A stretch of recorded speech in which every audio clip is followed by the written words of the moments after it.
In this video I'm going to show you how to access your intercom and change its IP address if you need to for your network.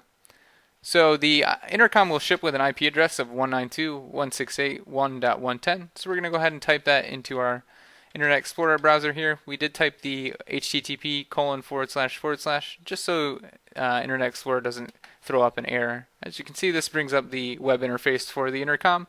We're just going to log in with the default information that's found on the box for the intercom. This is the username admin and then the password that's found on that box.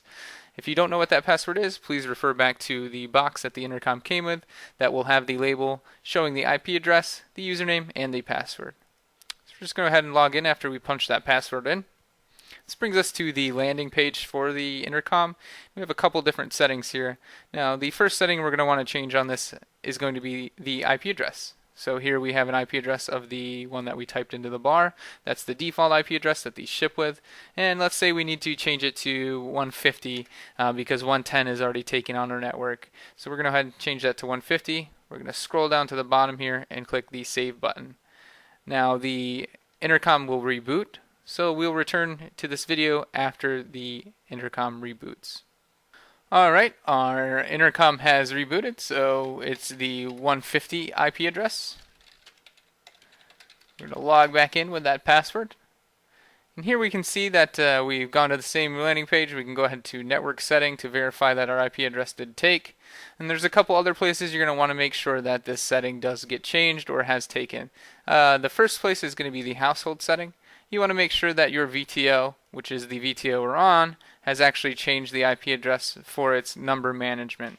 And this is basically identifying what the intercom is to any other devices that need to use this intercom. So here we're going to go back to network setting and verify the third place where we want to make sure that this IP address actually took. So this is under the SIP server setting. As you can see, by default, it does not change this when you change the IP address. So what you're going to want to do is disable this. This allows you to modify these fields. So again, we're going to change this to 150. You will want to change it to whatever IP address you need to set on the intercom. And now that we've made this change, we can go ahead and click the Enable button here and click the Save button.